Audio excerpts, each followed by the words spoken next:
ओम शांति।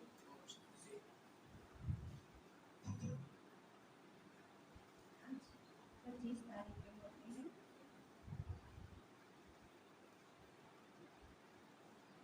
आज बाबा कहते सारे मीठे बच्चे, ये ड्रामा का खेल एक्यूरेट चल रहा है, जिसका जो पार्ट जिस घड़ी होना चाहिए वही रिपीट हो रहा है।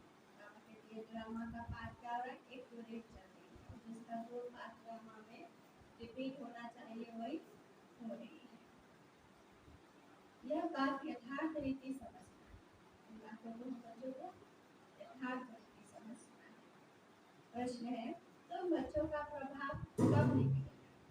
बाबा क्या पूछ रहे हैं, तुम बच्चों का प्रभाव कब निकलेगा? अभी तक किस शक्ति की कमी है? प्रभाव कब निकलेगा? अभी नहीं निकल रही है तो कौन सी शक्ति की कमी है? क्या कहेंगे? योग की शक्ति की कमी है। और किसी को ज्ञान सुनाते सावित्री माता जी और वो सुन नहीं रहे हैं, तो किस शक्ति की कमी है?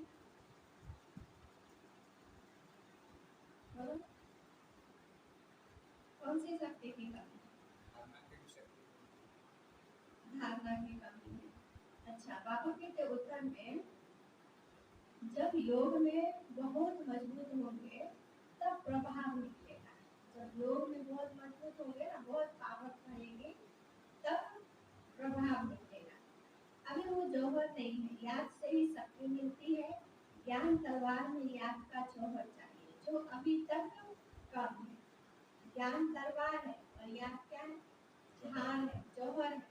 तो तलवार है और तलवार में धार नहीं है, तो वो तलवार किसी काम के नहीं। इसलिए बाबा कहते बाबू की याद भी जो होता है, जो अभी तक कम है। अगर अपने को आत्मा समझ बाप को याद करते रहो तो बेड़ा पार हो जाएगा। ये सेकेंड की ही बात है। अपने को आत्मा समझ बाप को याद करेंगे तो बेड़ा पार हो जाएगा। ओम शांति। रूहानी बच्चों को रूहानी बाप वर्ड समझाते हैं। रूहानी बाप एक को ही कहा जाता है, बाकी सब है आत्माएं, उनको परम आत्मा कहा जाता है। बाप कहते हैं मैं भी आत्मा, मैं भी हूँ आत्मा, परंतु मैं परम सुप्रीम सत्य हूँ। बाबा भी आत्मा है, लेकिन बाबा क्या है, परम आत्मा है। मैं ही पतित पावन ज्ञान का सागर हूँ। बाप कहते हैं मैं आता ही हूँ भारत में बच्चों को विश्व का मालिक बनाने। बाबा आते भी इसी भारत भूमि पर है। बाबा कहते भारत भूमि ही सबसे उच्च और सबसे नीच बनते हैं। तुम ही मालिक थे ना, अब स्मृति आई है, बच्चों को स्मृति दिलाते हैं। तुम पहले पहले सतयुग में आए, फिर पाठ बचाते, 84 जन्म भोग, अब पिछाड़ी में आ गए हो। क्या हुआ?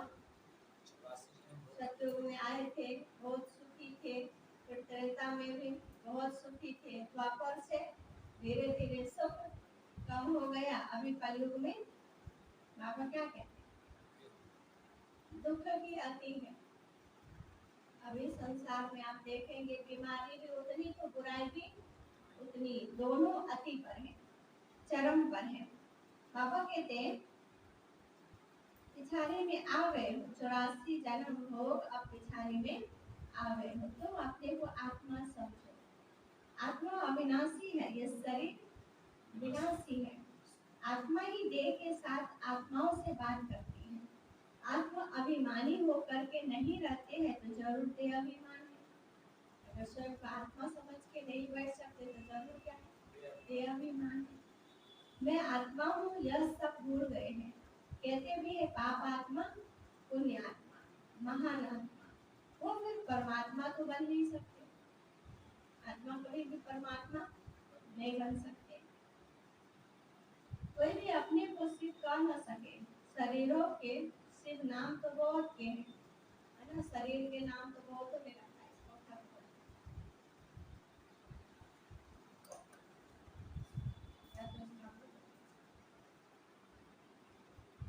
बाबा कहते हैं शरीरों पे तो बहुत नाम रखा है ना, शिव का नाम बहुतों ने रख दिया है।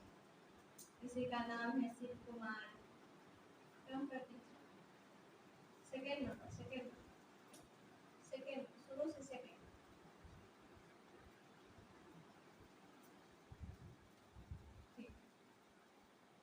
तो बाबा कहते हैं शिव तो बहुतों ने अपना नाम रख लिया है, लेकिन नाम है शिव और काम क्या करते उल्टा। किसी का नाम है धनपत और वो क्या है गरीब, इसको और इसको बंद। तो बाबा कहते हैं तो नाम के आधार पर मनुष्य का जीवन नहीं है आपके कलियुग क्या नहीं है। तो बाबा कहते हैं तो बहुतों का नाम पड़ गया है।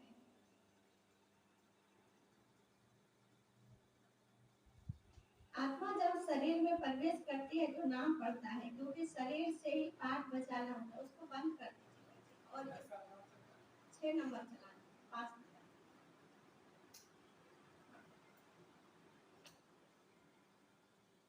तो मनुष्य फिर शरीर के भान में आ जाते हैं, मैं फलाना अभी समझते हाँ मैं आत्मा हूँ। हमने 84 का पाठ बचाया है। अभी हम आत्मा को जान गया, अभी हम क्या हो गए आत्मा को जान गए। रहने दीजिए, कम ही रहने दीजिए। हम आत्मा सतो प्रधान थी, फिर अभी तमो प्रधान बनी है।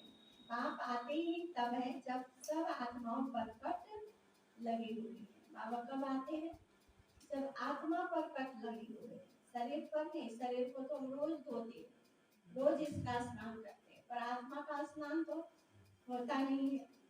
जैसे सोने में खाद पड़ती है ना, तुम पहले सच्चा सोना हो, फिर चांदी तांबा लोहा पढ़कर तुम बिल्कुल काले हो गए। पहले सच्चा सोना थे, अभी क्या हो गए क्या हो गए तांबा भी नहीं है, क्या लोहा में भी बाबा कहते जंग लगा हुआ। तुम क्या हो गए बद से बदतर हो गए। यह भी बाबा ने समझाया है बच्चों को। बाप कहते हैं मैं आता ही हूँ भारत में जब बिल्कुल तमो प्रधान बन जाते तब आता। एक्यूरेट टाइम पर आते। जैसे ड्रामा में एक्यूरेट खेल चलता है ना, जो पाठ जिस घड़ी होना होगा उस समय पे रिपीट होगा, उसमें जरा भी फर्क पड़ नहीं सकता। वह है हद का ड्रामा, यह है बेहद का ड्रामा। यह सब बहुत महीन समझने की बातें हैं। बाप कहते हैं तुम्हारा जो पाठ बजा वो ड्रामा अनुसार। कोई भी मनुष्य मात्र न रचयिता को न रचना के आदि मध्य अंत को जानते हैं। कोई भी मनुष्य न सिर्फ बाबा को जानते हैं न उनके रचना को जानते हैं।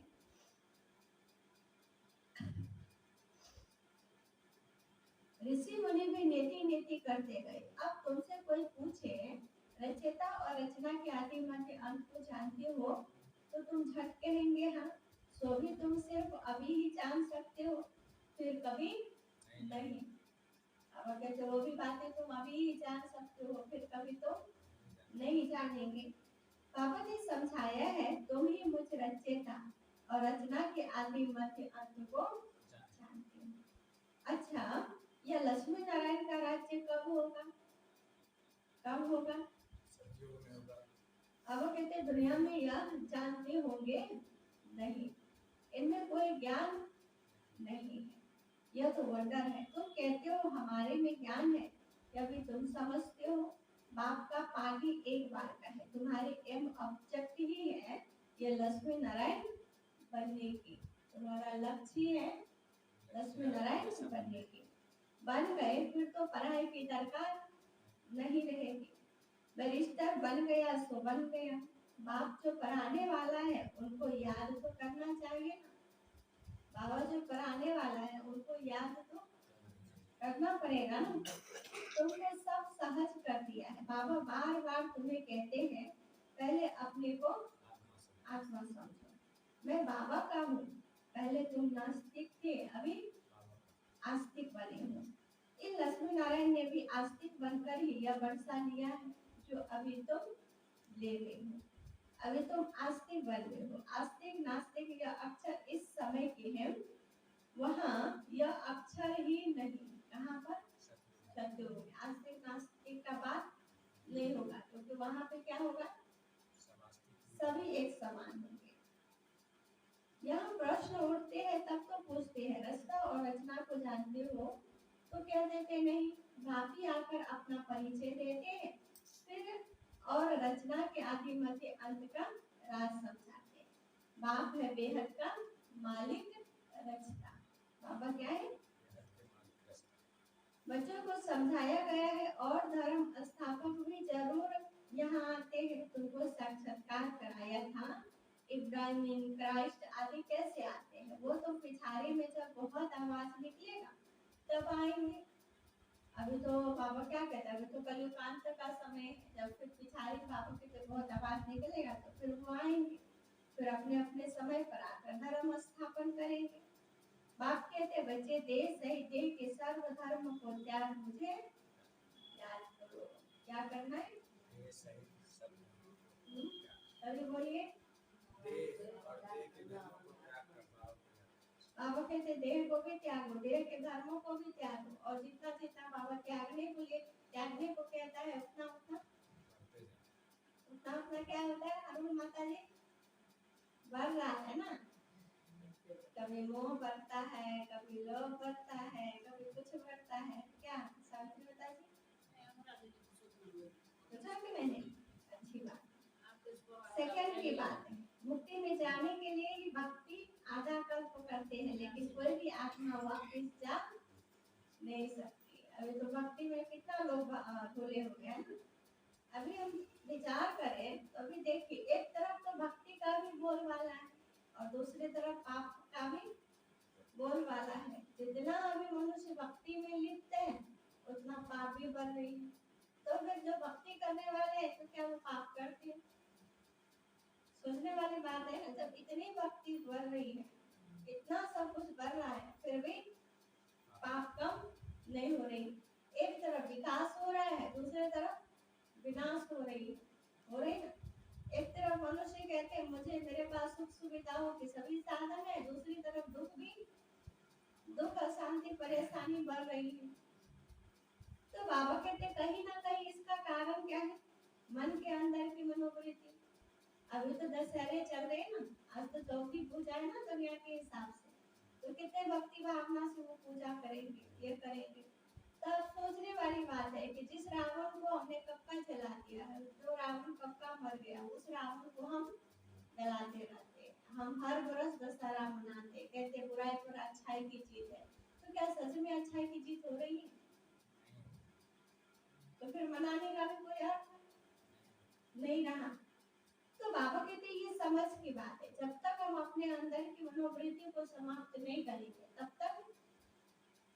तक अच्छाई और सच्चाई की दुनिया स्थापित नहीं होगी। इसलिए बाबा क्या कहते बच्चे देह के धर्म, देह के पदार्थ सबको इसको याद करो, बाबा को याद करो। 5000 वर्ष पहले भी बाप ने यह समझाया था, अभी भी समझाते हैं। श्री कृष्ण ये बातें समझा नहीं सकते, उनको बाप भी नहीं कहेंगे। बाप है लौकिक, अलौकिक और पारलौकिक। हद का बाप लौकिक, बेहद का बाप पारलौकिक आत्माओं का। और एक यह है संगम योगी वंडरफुल बाप, और एक है संगम युग का वंडरफुल बाप। वो कौन है? ब्रह्मा बाबा। इनको अलौकिक कहा जाता है। प्रजापिता ब्रह्मा को कोई याद ही नहीं करते, वो हमारा ग्रेट ग्रेट ग्रेट फादर है। ये बुद्धि में नहीं आता। कहते भी है आदि देव एवं, परंतु कहने मात्र। मंदिरों में भी आदि देव का चित्र है ना, तो वहां जाएंगे तो समझेंगे ये तो हमारा यादगार है। बाबा भी बैठे हैं, हम भी बैठे हैं। यहाँ बाप चैतन्य में बैठे हैं, वहाँ चर्चित्र रखते हैं। ऊपर में स्वर्ग भी ठीक है। जिन्होंने मंदिर देखा है वो चाहते हैं कि बाबा हमको अब चैतन्य में राजयोग सिखा रहे हैं। जिन्होंने जलवारा मंदिर देखा है ना, तो बाबा क्या कहते हैं? वो समझते हैं कि बाबा हमें अभी चैतन्य में सिखा रहा है। फिर बाद में मंदिर बनाते हैं। यह स्मृति में आना चाहिए कि यह सब हमारे यादगार है। यह लक्ष्मी नारायण अब हम बन रहे हैं। ये फिर सीढ़ी उतरते आए हैं, अब फिर हम घर जाकर राम राज्य में आएंगे। पीछे होता है रावण राज्य, फिर हम राम मार्ग में चले जाते हैं। बाबा कहते तभी तो हम राम राज्य में आएंगे। पीछे क्या होता है? रावण राज्य होता है। बाप कितना अच्छी रीति समझाते हैं। इस समय सभी मनुष्य मात्र पतित है, इसलिए पुकारते हैं पतित पावन, आकर हमको पावन बनाओ। दुख हर कर सुख का रास्ता बताओ। कहते भी है भगवान जरूर कोई वेश में आ जाएगा। दुनिया में भी लोग कहते हैं कि जब पाप बढ़ेगा तो भगवान किसी न किसी वेश में आएंगे, इसलिए तो इतने अवतार दिखाया ना। तो बाबा क्या कहते हैं, अब कुत्ते बिल्ली फिकर भीतर आदि में तो नहीं आएंगे, गया हुआ है भाग्यशाली रथ पर आते हैं। बाबा खुद कहते हैं मैं इस साधारण रथ में प्रवेश करता हूँ, यह अपने जन्मों को नहीं जानते तो अभी चाहते हो। इनके बहुत जन्मों के अंत में जब वानप्रस्थ अवस्था होती है तब मैं प्रवेश करता हूँ। भक्ति मार्ग में पांडवों के बहुत बड़े बड़े चित्र बनाए हैं। रंगून में बुद्धि का भी बड़ा चित्र है, रंगून में बुद्ध का भी बहुत बड़ा चित्र है। इतना बड़ा कोई मनुष्य होता तो नहीं है। अब इतने बड़े बड़े चित्र बनाते, इतने बड़े बड़े मूर्ति बनाते। अभी देखेंगे कहीं पे शंकर जी का बहुत बड़ा मूर्ति बना दिया है, कहीं पे हनुमान जी का बहुत बड़ा मूर्ति बना दिया है, कहीं पे ऐसे बड़े बड़े लोगों का बना देते हैं। तो बाबा कहते हैं इतने बड़े बड़े तो होते नहीं है। मनुष्य तो मुश्किल से सतयुग में भी होगा ना तो 6-7 फीट, उससे ज्यादा तो 7 फीट से ज्यादा नहीं होंगे। तो बाबा कहते हैं इतने बड़े बड़े चित्र बनाते तो इतना होता थोड़ी। बच्चों को तो अब हंसी आती होगी, रावण का चित्र कैसा बनाए, दिन प्रतिदिन बड़ा करते जाते हैं। यह क्या चीज है जो हर बरस चलाते, ऐसा कोई दुश्मन होगा, दुश्मन का ही चित्र बनाकर चलाते। अच्छा रावण कौन, कब दुश्मन बना? और पूछ रहे आप जो चलाते रावण को, इतना बड़ा बड़ा बुत बना के चलाते हैं, इतने पैसे खर्चे करते हैं, तो वो रावण कौन है, कब हमें दुख दिया और हम क्यों चलाते हैं? इस दुश्मन का किसको भी पता नहीं है। चलाते तो है, मनाते तो है, लेकिन है कौन ये पता नहीं है। और जो लंका का राजा रावण था वो तो कब का मर गया, मरा ना। तो अब फिर किसका चित्र बना के चलाते हैं? उनका अर्थ कोई बिल्कुल नहीं जानते। बात समझाते वो है ही रावण संप्रदाय, तुम हो राम संप्रदाय। भक्ति में बहुत सुंदर कहानी दिखाया है कि एक राक्षस था रक्त बिंदु, वो बहुत ही शक्तिशाली राक्षस था रक्त बिंदु। तो जब भी उसको मारने के लिए जाता था ना तो गला जब काटता था कुछ भी होता था तो जितना उसका रक्त जमीन पे गिरता था, जितना वो उतना रक्त बिंदु फिर से जन्म ले लेता था। तो मारने में बड़ा दिक्कत होता था देवियों को, तो देवी का नौ रूप दिखाया है ना, तो बहुत दिक्कत होता था। तो फिर देवी ने उस विकराल रूप को धारण किया, फिर उसका गला काट करके उसमें रक्त को ढक्कन में दिया। तो कहने का भावार्थ क्या है कि जब तक हमारे अंदर विकारों के अंश है तो वंश जरूर पैदा होगा। तो अभी तो वही हो रहा है, एक विकार को खत्म करते दूसरा पैदा होता है, दूसरे को खत्म करते तीसरा पैदा। जब तक उसका जड़ से खत्म नहीं करेंगे तब तक विकार खत्म नहीं होगा। तभी तो हम संसार में यही देख रहे हैं ना। अभी तो दुनिया में लोग कितना उपाय करते हैं, ये अच्छा हो जाए, ये अच्छा हो जाए, लेकिन अच्छा होने के लिए तो बुराई को भी तो समाप्त करना पड़ेगा। जब तक बुराई समाप्त नहीं होगी अच्छाई आ नहीं सकती। अब रोशनी बढ़ाने के लिए, अंधकार भगाने के लिए तो रोशनी तो जलानी पड़ेगी ना। तो बाबा कहते हैं तो वो बिल्कुल भी नहीं समझते। बाप समझाते वो है ही रावण संप्रदाय, तो वो राम संप्रदाय। अब बाप कहते हैं ग्रस्त व्यवहार में रहते कमल फूल समान बनो और मुझे याद करो। कहते बाबा हंस और बोले इकट्ठे कैसे रह सकते हैं, खिटखिट होती है, सो तो जरूर होगा। अब क्या कहते हैं, तो होगा। पति पत्नी है, पत्नी ज्ञान में है, पति नहीं है, पति ज्ञान में है, पत्नी नहीं है, तो क्या होता है वहाँ रोज खिटपिट होता है, रोज अशांति होती है। बाबा कहते सो तो जरूर होगा, सहन करना पड़ेगा। क्या करना पड़ेगा? सहन करना पड़ेगा। इसमें बड़ी युक्तियां भी है। बाप को कहा जाता है रांझुर अवतार। सब उनको याद करते हैं ना, हे भगवान दुख हरो, रहम करो, लिबरेट करो। वो लिबरेटर बाप सबका एक ही है। तुम्हारे पास कोई भी आता अलग अलग समझाओ। कराची में एक एक को अलग अलग पॉइंट समझाते थे। तुम बच्चे जब योग में मजबूत हो जाएंगे तो फिर तुम्हारा प्रभाव दिखेगा। क्या कहा बाबा ने? जब योग हमारा मजबूत होगा ना तब प्रभाव निकलेगा। कमती में आधा घंटा 1 घंटा एक टाइम में तो बैठ करके योग करना ही है। फिर बीच बीच में बुद्धि को एकाग्र करते जाना है। बाबा ने कितना घंटा का याद करने के लिए? कितना घंटा याद करते हैं? 2 घंटा याद नहीं करते। यहाँ तक कि क्लास में भी आते, एक गीत बजा दूसरे गीत पे बुद्धि क्या होती है? छटपट छटपट छटपट छटपट। कब गीत बंद होगा और हम भागे? किस भाग में दौड़ रहे? किस चीज के पीछे भाग रहे? जिस चीज के पीछे भागे उस चीज के पीछे तो हमने 63 जन्म से भागे। मिला क्या? क्या मिला? कुछ भी नहीं। मान के चलिए इस जन्म में भागते भागते महल अटारी बना दिए, सब कुछ बना दिए, मरेंगे तो दूसरे जन्म में थोड़ी मिलेगा। तो आपको फिर से शुरू करना पड़ेगा। तो बाबा कहते हैं हमारा कर्म ऐसा हो जो दुख ना मिले। इसलिए बाबा को बुलाते हैं आकर रहम करो। तुम्हारे पास कोई भी आते हैं तुमको अलग अलग समझाओ। कराची में एक एक को अलग अलग वर्ड समझाते थे। तो बच्चे जब योग में मजबूत हो जाएंगे तब प्रभाव निकलेगा। अभी अजूर वो जौहर नहीं है। याद से शक्ति मिलती है, पढ़ाई से शक्ति नहीं मिलती। ज्ञान तलवार है, उसमें योग का जौहर चाहिए। वो शक्ति कम है। बाप रोज कहते रहते हैं बच्चे याद की यात्रा में रहने से तुमको ताकत मिलेगी। बाबू को याद करेंगे ना तो ताकत मिलेगी। पढ़ाई में इतनी ताकत नहीं है। याद से तुम सारे विषयों के मालिक बनते हो। तुम अपने लिए ही सब कुछ करते हो। बहुत आए फिर गए, माया भी दुष्टर है।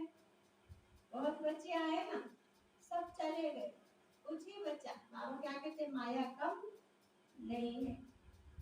बहुत नहीं आते, कहते ज्ञान तो बहुत अच्छा है, खुशी भी होती है, बाहर गया और हल्ला जरा भी ठहरने नहीं देती। बहुत ऐसे ना आते हैं, वो कहते हैं यहाँ आते हैं ना बहुत खुशी मिलती है, यहाँ पे आते हैं ना तो शांति की महसूसता होती है, पर दोबारा नहीं आते।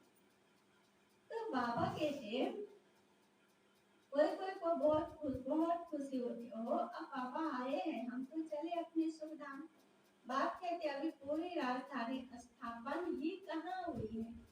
तुम इस समय हो ईश्वरीय संतान, फिर होंगे देवता। डिग्री कम हो गई ना, मीटर में पॉइंट होती है, इतनी पॉइंट कम। तुम अभी एकदम उच्च बनते हो, फिर कम होते होते नीचे आ जाते हो। सीढ़ी नीचे उतरना ही है। अब तुम्हारी बुद्धि में सीढ़ी का ज्ञान है। चढ़ती कला तेरे भाने सर्व का भला।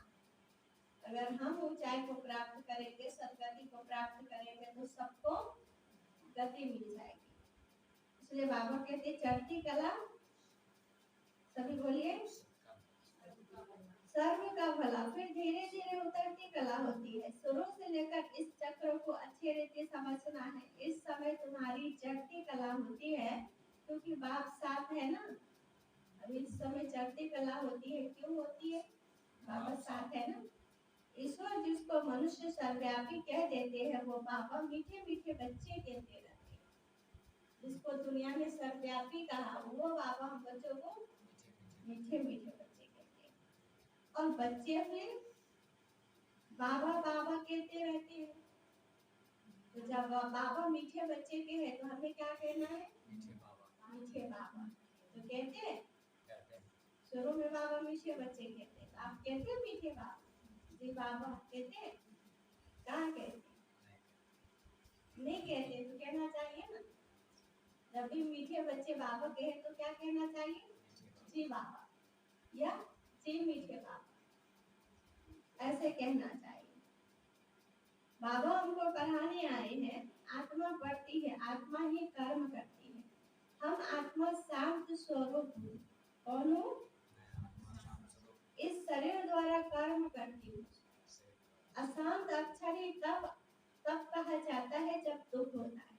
बाकी शांति तो हमारा अशांत तब कहा जाता है जब दुख है, नहीं तो आत्मा का स्वधारण भी शांति है। बहुत कहते हैं मन की शांति हो, अरे आत्मा तो स्वयं शांत स्वरूप है, उनका घर है ही शांति धाम।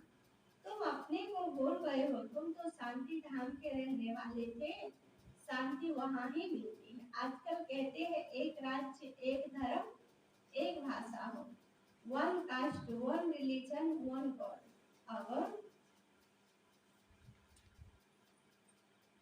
अब गवर्नमेंट लिखती भी है वन गॉड, फिर सर्वव्यापी क्यों कहते हैं? वन गॉड तो कोई मानता ही नहीं है। तो अब तुमको फिर यह लिखना है, लक्ष्मी नारायण का चित्र बनाते हो, ऊपर में लिख दो सतयुग में जब इन्हों का राज्य था तो one God one deity religion था, परंतु मनुष्य को समझते नहीं। बाबा को लिखो एक धर्म एक राज्य एक भाषा वाली ये दुनिया थी, लेकिन मनुष्य समझते नहीं है, अटेंशन नहीं देते। अटेंशन उनका जाएगा जो हमारे ब्राह्मण कुल का होगा और कोई नहीं समझेंगे। इसलिए बाबा कहते अलग अलग बिठाओ फिर समझाओ, फॉर्म भराओ तो मालूम पड़ेगा, क्योंकि कोई किसको मानने वाला होगा, कोई किसको, सबको इकट्ठा कैसे समझाएंगे। अपनी अपनी बात सुनाने लग पड़ेंगे। पहले पहले तो पूछना चाहिए कहाँ आए हो, क्या पूछना चाहिए, कहाँ आए हो, बीके का नाम सुना है, प्रजापिता ब्रह्मा तुम्हारा क्या लगता है, कभी नाम सुना है? तुम प्रजापिता ब्रह्मा की संतान नहीं हो और हम तो प्रैक्टिकल में हैं, वो तुम भी, परंतु समझते नहीं हो। प्रजापिता ब्रह्मा की संतान तो सभी है, लेकिन समझते नहीं है। समझाने की बड़ी युक्ति चाहिए, समझाने की क्या चाहिए, युक्ति चाहिए। अच्छा, मीठे मीठे सिके लदे बच्चों प्रति माता पिता बाप दादा का याद प्यार और गुड मॉर्निंग। रूहानी बाप के रूहानी बच्चों को नमस्ते।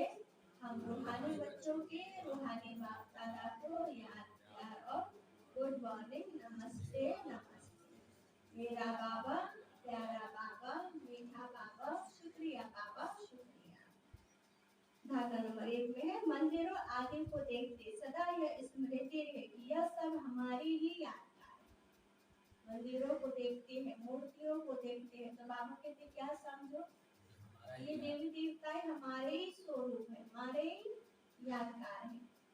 अब हम ऐसा लक्ष्मी नारायण बन गए हैं। दूसरा है, ग्रस्त व्यवहार में रहते कमल फूल समान रहना है। ग्रस्त व्यवहार में रहते क्या रहना है, कमल फूल समान। इसलिए देवताओं के आसन भी कमल दिखाते हैं और देवताओं के हाथ में भी कमल दिखाते हैं। तो बाबा कहते हैं कमल निशानी क्या है, न्यारे और प्यारे। तो ग्रस्त में रहते हुए हमें हंस और बगुले साथ है तो बहुत युक्ति से चलना है। साथ है, अगर पति पत्नी दोनों ज्ञान में है तब तो ठीक है, तब तो बाबा के तो वो तो परम सौभाग्यशाली है। लेकिन एक ज्ञान में है एक नहीं है तो बाबा के तो बड़ी युक्ति से चलते हैं। हम फिर वहाँ पे ये नहीं कह सकते तो नहीं, फिर इधर आएंगे ओम शांति करने और घर में क्या होगा, अशांति होगा ना। तो बाबा के लिए बहुत ही प्यार से बहुत सहन भी करना पड़ता है बच्चों को, क्योंकि वो तो समझते नहीं है और जो समझते हैं उनको तो फिर सहन भी करना पड़ेगा। इसलिए बाबा कहते बड़ी युक्ति से चलना है, सहन भी करना है, सहन भी करना है। वरदान है, एकता और संतुष्टता के सर्टिफिकेट द्वारा सेवाओं में सदा सफलता होता है। एकता और संतुष्टता के सर्टिफिकेट द्वारा सेवाओं में सदा सफलता होता है। विस्तार है, सेवाओं में सफलता मूर्त करने के लिए दो बातें ध्यान में रखनी है। कोई भी हम सेवा करते, चाहे स्थूल सेवा करते, चाहे सूक्ष्म करते, चाहे मनसा वाचा वा कर्म ना करते, कोई भी सेवा करते ना, बाबा ने कहा सेवाओं में सफलता के लिए दो शब्द दो बातों का हमें ध्यान रखना है। एक, संस्कारों को मिलाने की यूनिटी। कौन सी बातों का ध्यान रखना है, एक तो संस्कार को मिलाना है और दूसरा स्वयं भी सदा संतुष्ट रहो तथा दूसरों को भी संतुष्ट करो।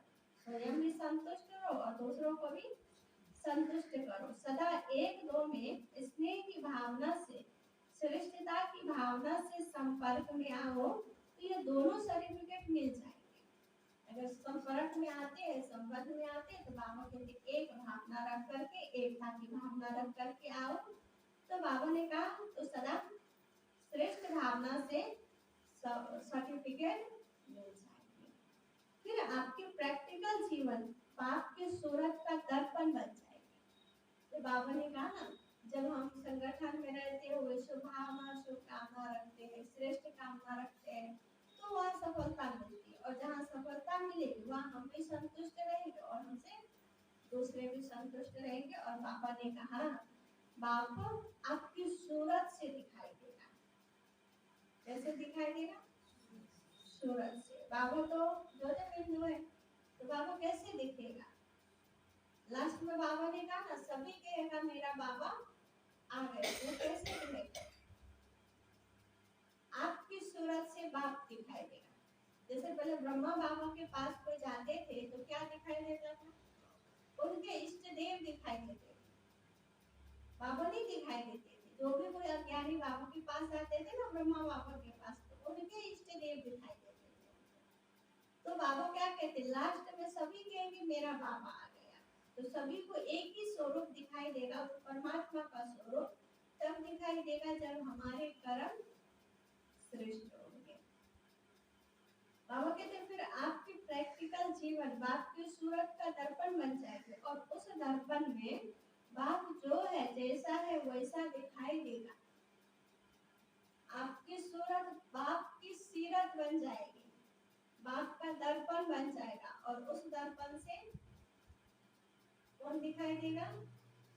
बाबा दिखाई देगा। स्लोगन है, आत्म स्थिति में स्थित होकर अनेक आत्माओं को जीवदान दो तो दुआएं मिलेगी।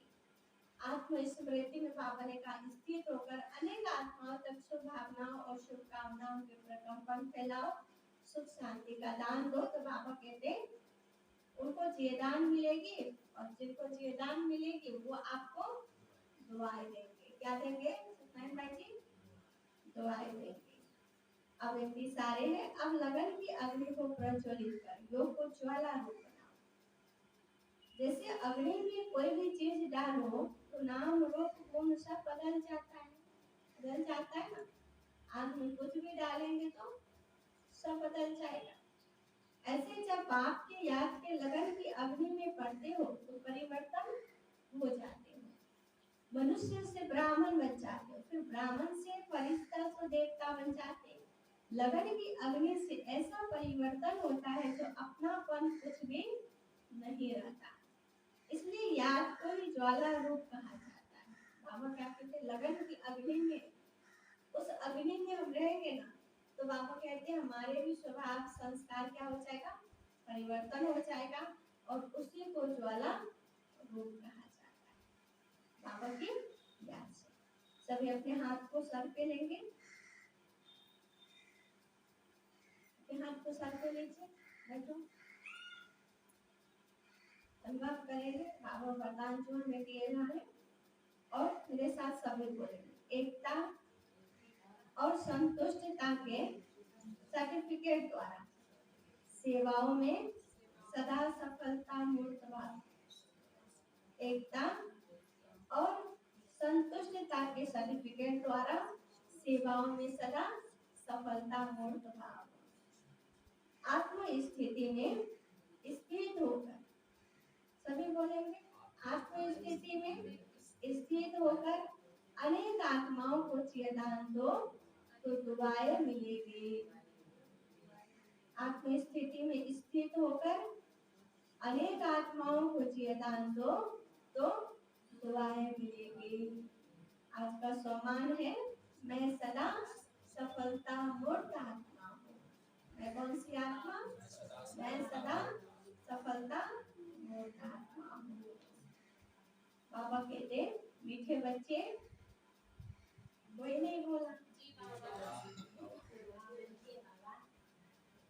कितना बाबा को याद करते हैं, यही से पता चलता है। बाबा कहते मीठे बच्चे, ये ड्रामा का खेल एक रेत चल रहा है। जिसका जो पाठ जिस घड़ी होना चाहिए वही रिपीट हो रहा है। यह बात यथार्थ रीति समझना है। बाबा क्या कहते हैं, बच्चे जिसका ड्रामा में जो पार्ट है वो पार्ट एक्यूरेट बजा रहे हैं। तो इस बात को अगर आप समझ जाओगे तो कभी कुछ नहीं होगा। प्रश्न है, तो बच्चों का प्रभाव कब निकलेगा? अभी तक किस शक्ति की कमी है? प्रभाव कब निकलेगा और अभी तक किस शक्ति की कमी है? उत्तर है, जब योग में मजबूत होंगे तब प्रभाव निकलेगा। अभी वो जौहर नहीं है, याद से ही शक्ति मिलती है। ज्ञान तलवार में याद का जोहर चाहिए जो अभी तक कम है। अगर अपने को आत्मा समझ बाप को याद करते रहो तो बेड़ा पार हो जाएगा। ये सेकेंड की बात है। अपने को आत्मा समझ बाबू को याद करेंगे तो जीवन रूपी नैया पार हो जाएगा, बेड़ा पार हो जाएगा। बाबा कहते हैं ये सेकेंड की बात है। स्वयं को आत्मा समझने की बातें क्या है? बहुत ही सेकेंड की बात है। बाबा ने स्वमान क्या दिया? वो सदा सफलता मूर्त आत्मा। और सभी की नवरात्रि अच्छे से चल रही होगी, है ना? सभी एकदम भक्ति भाव में मगन होंगे। हम सभी आज बाबा का सतगुरुवार का दिन है और नवरात्रि के आज चौथे दिन की भी पूजा है। तो आज जो पूजा करेंगे क्योंकि 9 देवियों के रूप में दुर्गा माँ के संपूर्ण रूप के अलग अलग दिन अलग अलग कर्तव्य के रूप में पूजा होती है। तो आज की जो पूजा है वो माँ कुष्मांडा के रूप में, कल की जो पूजा थी वो माँ चंद्रघंटा के रूप में थी, आज कुष्मांडा माँ के रूप में पूजा है। तो नारी को वो रूप दिखाया है जिसमें दिखाया है कि वो एक बच्चे को जन्म देती, बच्चे को रचती है। तो परमात्मा क्या है? इस सृष्टि के रचयिता, और इस सृष्टि का कार्यभार नारियों के द्वारा परमात्मा करते हैं। तो कहते हैं ना शिव शक्ति अवतार। तो शिव अपनी शक्तियों के द्वारा इस संसार को संचालन करते हैं, कार्य कराते हैं। इसलिए वो माँ के उस रूप को दिखाया हुआ है। माँ जो होती है ना वो सृष्टि को रचने की क्षमता रखती, शक्ति रखती है। तो आज हम 5 मिनट योग अनुभूति करेंगे, बाबा को याद भी करेंगे और साथ साथ में बाबा का 5 में भोग लगेगा। और आज बच्चे का बर्थडे भी है, तब तक उनके माता पिता भी आ जाएंगे।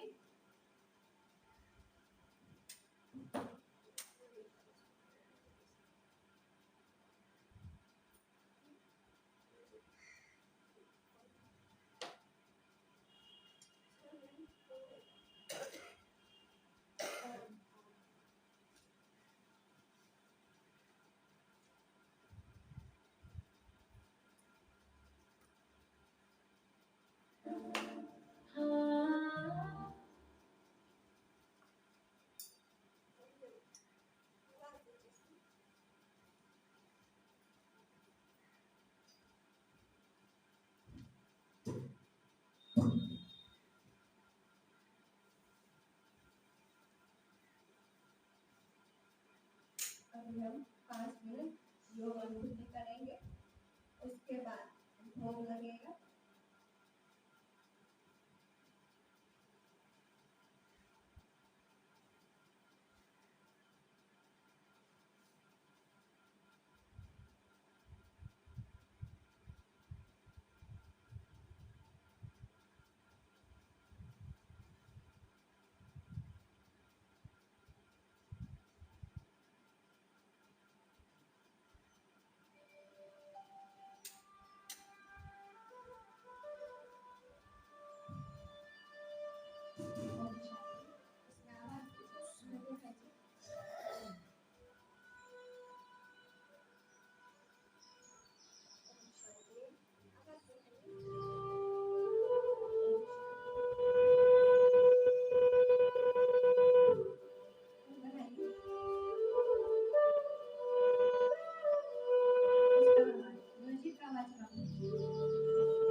ओम शांति।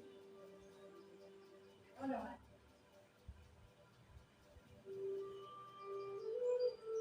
ठीक कर लेंगे हम सभी अपने आप को।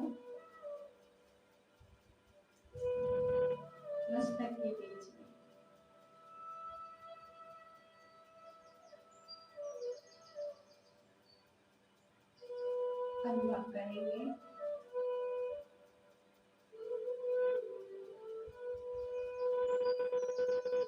मैं परमात्मा का संतान,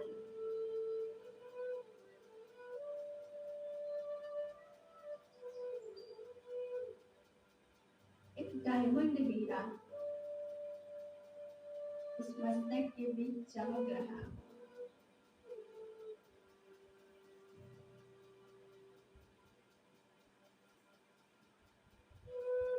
मैं आत्मा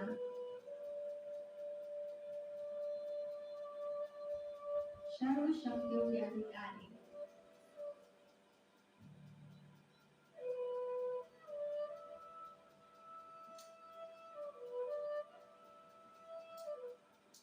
आज जो मंदिरों में पूजा हो रही है,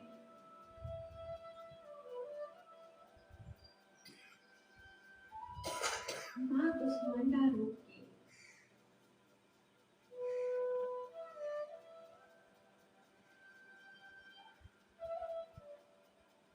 इस संसार को कल्याण करने के लिए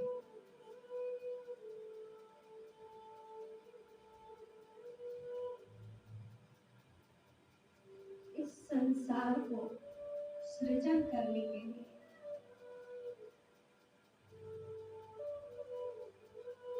परमात्मा ने एक दिव्य शक्ति को प्रकट किया है।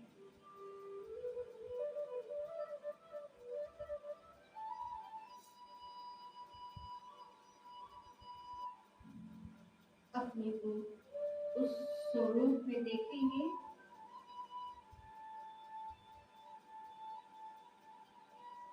मेरा संपूर्ण देव और देवी स्वरूप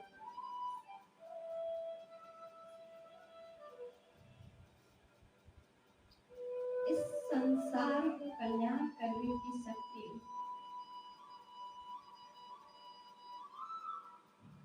मुझ आत्मा में भरपूर है।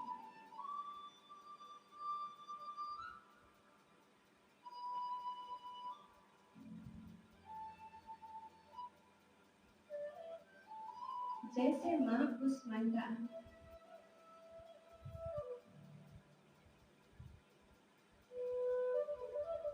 विषय विकार को मिटाने वाली है,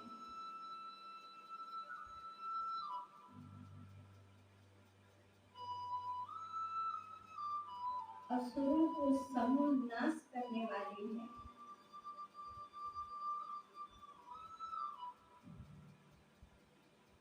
वैसे ही मैं शिव शक्ति अवतार आत्मा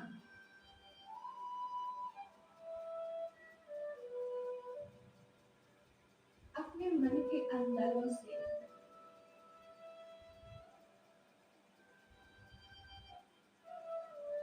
विषय विकार को नष्ट करती जा रही है।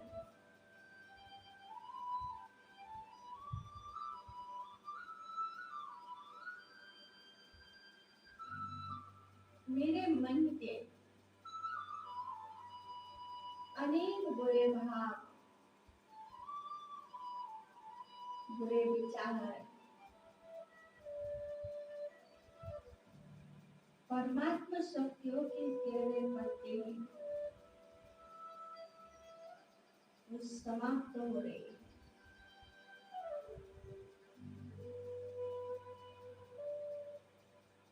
मैं आत्मा शुद्ध, शांत और शीतल बनती जा रही है।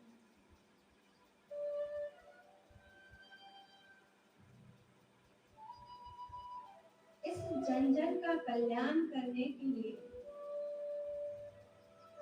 परमात्मा ने मुझ आत्मा को शक्ति अवतार बनाया है।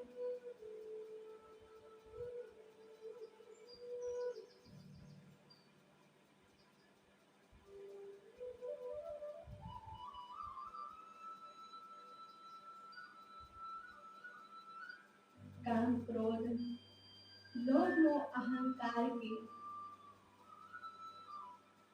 अंश को भी समाप्त करने वाली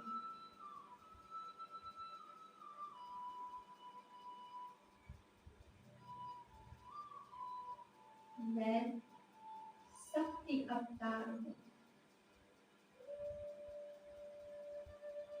अनुभव करते जाइए,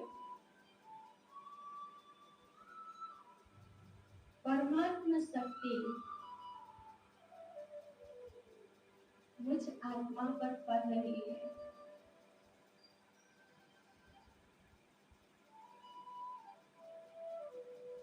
और मैं आत्मा शुद्ध, शांत और शीतल स्वयं को महसूस कर रही हूँ।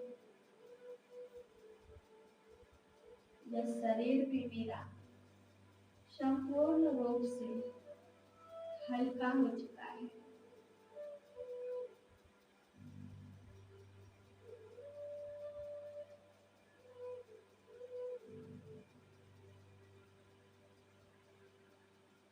मेरे इर्द गिर्द के वातावरण भी एकदम शुद्ध और प्योर बनता जा रहा है।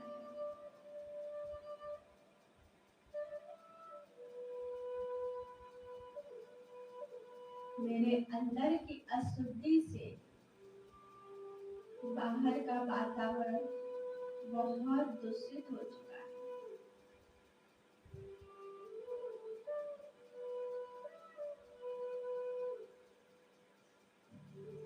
बाबा की लगन, याद की लगन की अग्नि को प्रज्वलित कर मैं आत्मा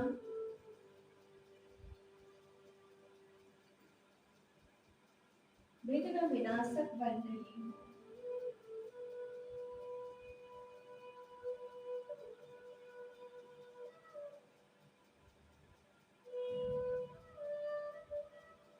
अनुभव करेंगे बाबा की किरणें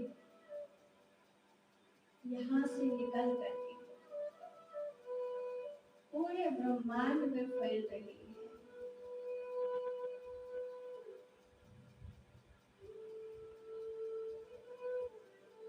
चारों तरफ का वातावरण शुद्ध,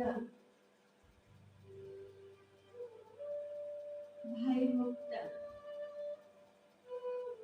और बुराई मुक्त बनता जा रहा है।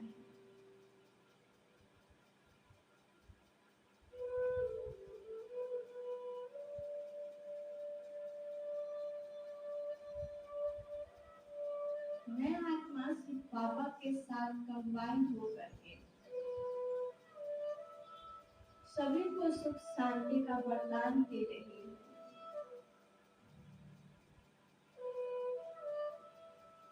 सभी आत्माओं की अतृप्त कामनाएं, शुभकामनाएं पूर्ण कर रही हूँ।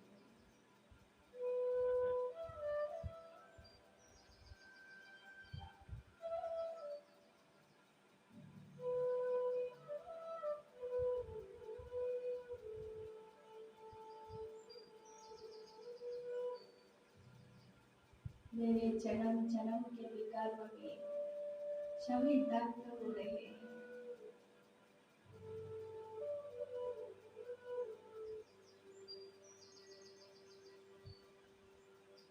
अनुभव करें स्वयं को एकदम हल्का। बाबा की याद से ऐसा लग रहा है जैसे मैं पूर्ण रूप से स्वस्थ हूँ।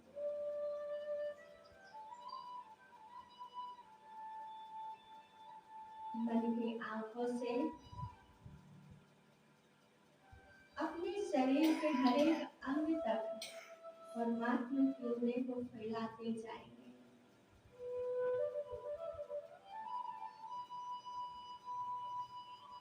और अनुभव करते जाएंगे मेरा ये शरीर भी बिल्कुल स्वस्थ है। शरीर की अनेक बीमारियां और दर्द समाप्त हो गई है।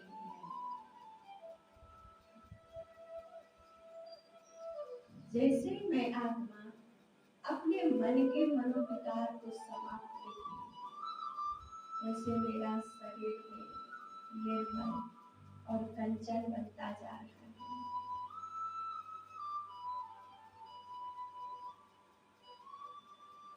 मैं आत्मा खुशनसीब हूँ।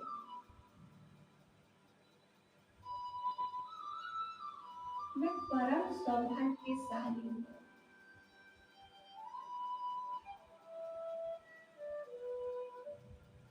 मैं सफलता मुक्त हूँ।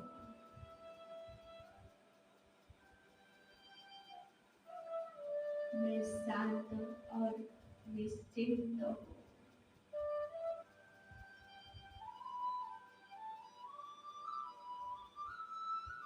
सिर्फ बाबा के वरदानी हस्त सदैव मेरे ऊपर सुरक्षा कवच की तरह है। मैं लकेष्ट आत्मा अपने को सुरक्षित महसूस कर रही हूँ।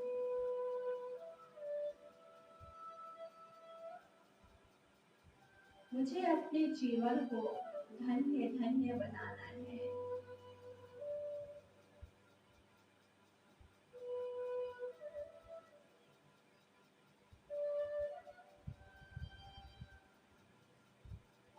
मैं निश्चिंत और निर्भय आत्मा हूँ।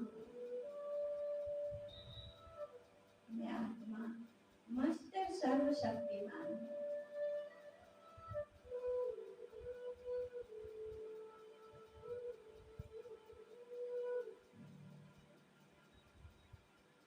हमेशा मैं स्वयं को परमात्मा शक्तियों की किरणें के नीचे सुरक्षित महसूस कर रही हूँ। दुनिया की किसी भी प्रकार की बुराई मुझे आत्मा को छू भी नहीं सकती।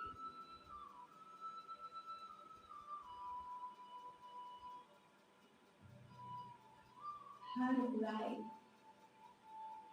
हर चिंता, हर दुख और परेशानी से मैं मुक्त हूँ। हर बंधनों से मुक्त हूँ।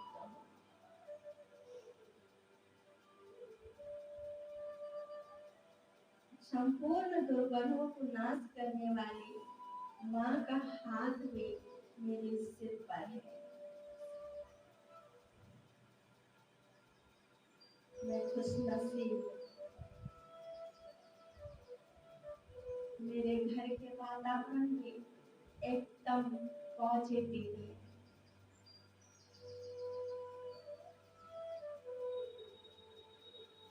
घर के बच्चे भी सभी खुशी और सुरक्षित हैं। अल्लाह करेंगे बाबा की शक्ति मेरे घर तक पहुंच रही है और मेरे घर के सभी बहुत अच्छे हो रहे हैं।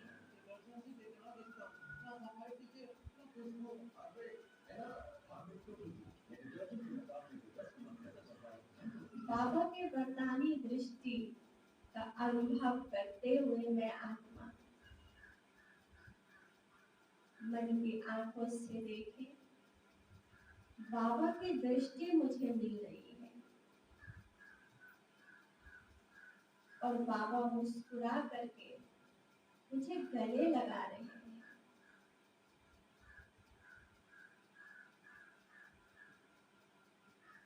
बाबा मुझे अपने बाहों में समाकर भरपूर प्यार और दुलार दे रहे हैं।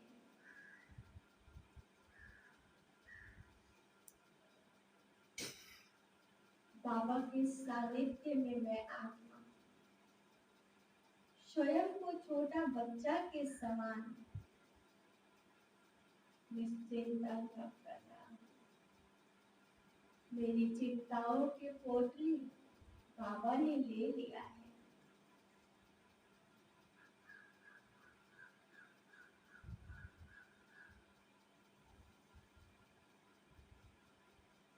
मैं आत्मा इस शरीर में विराजमान मस्तक के बीच।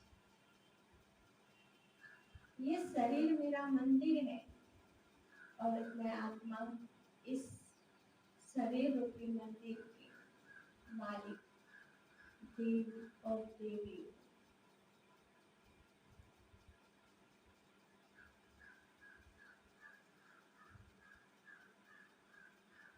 ओम शांति।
ओम शांति।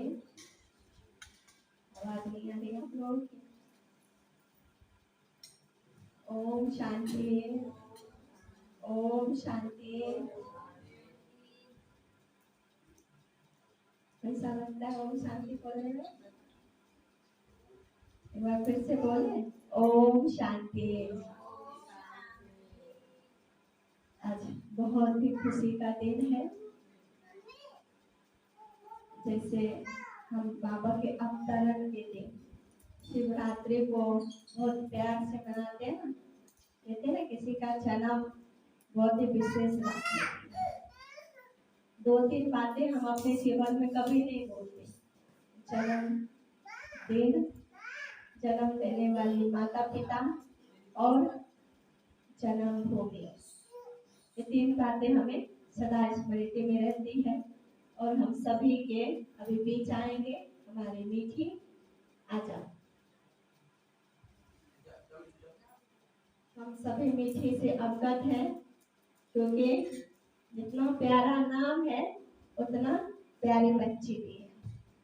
और दोनों भाई बहन देखिए, बाबा के एकदम नूरे रतन है। और आज विशेष मीठी का जन्मदिन के उपलक्ष्य में हम सभी यहाँ पर उपस्थित हुए हैं। साथ साथ सदगुरुवार का भी दिन है। और कहा जाता है ना कि कोई ऐसे विशेष बच्ची होती है जिनका जन्म फेस्टिवल में हो, कोई ऐसे त्योहार के रूप में हो, वो जन्म से ही विशेष होती है। और ये तो अति विशेष है। हम सभी को कितनी मीठी मीठी बातें सुना करके हमें मंत्र मुग्ध करती है, ज्ञान की इतनी अच्छी अच्छी बातें सुनाती है। तो मीठी का हर जन्म, और छोटा बाबू है उनका भी देखिए हर जन्मदिन बाबा के घर में बनता है। तो एक बार हम सभी दुआओं भरी ताली बजाएंगे मीठी के लिए। सभी को प्रणाम करो।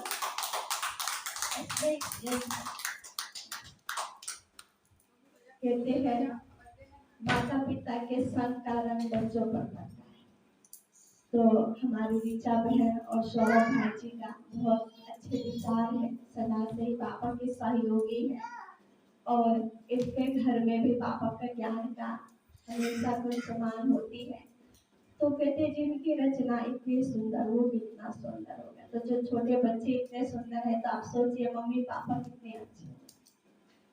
तो हम सभी के तरफ से यही दिल की दुआएं हैं, विशेष करके मीठी के लिए, कि तुम जीवन में सदा आगे बढ़ते रहो। बाबा के हाथ और साथ सदैव तुम्हारे सर पर रहे और तुम्हारा स्वास्थ्य सदैव अच्छा रहे। और तुम जीवन के वो ऊंचाई को छुओ जिसके लिए परमात्मा ने तुम्हें इस धरती पर भेजा है। और सदा बड़ों का सम्मान, छोटों का प्यार देते हुए अपने यात्रा पर निरंतर चलते रहना। बाबा हमेशा साथ है। बाबा के लिए बेहद का परिवार हमेशा साथ है। और अपनी मीठी वाणी को ऐसे सभी को सुनाते रहेंगे। अभी भी मीठी बहन 2 शब्द बोलेंगे तो हम सभी को सुनाते रहेंगे और ऐसे नटखट करते रहेंगे। तो जन्मदिन की ढेर सारी शुभ बधाई, शुभकामना। हमारी मीठी प्यारी बहन के लिए। ओम शांति, ओम शांति।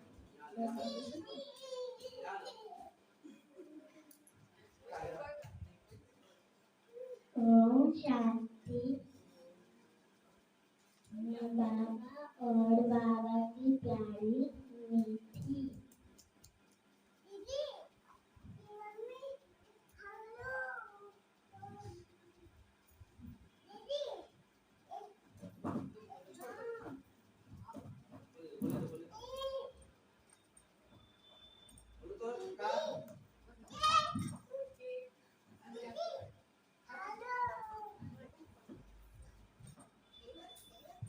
बोल रहे हैं।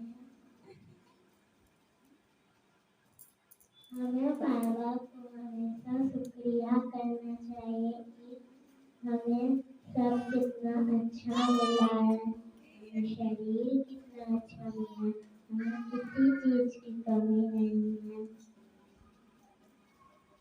और आज मेरा सेंटर में जन्म दिवस है। शुक्रिया। Thank you. बहुत बहुत शुक्रिया मीठी को इतने प्यार से इतना अच्छा से समझाए। हमारा ये जीवन भी बहुत सुंदर है, शरीर भी बहुत सुंदर है, क्योंकि बाबा ने हमें इस धरती पर भेजा है।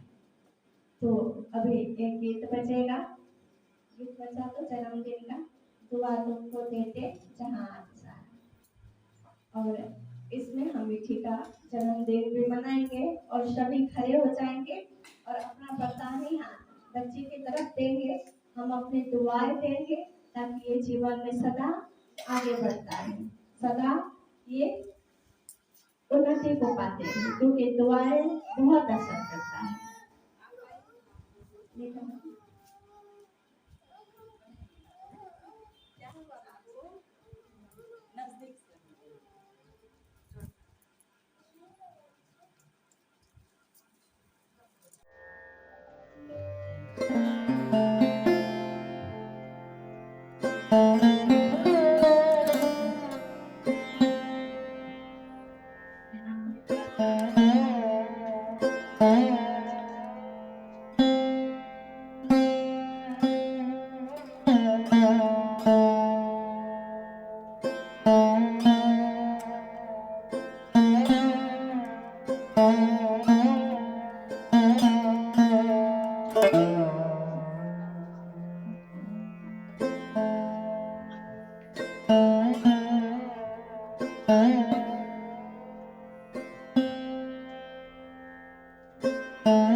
मेरा रोहन कभी कभी शरारत करता है।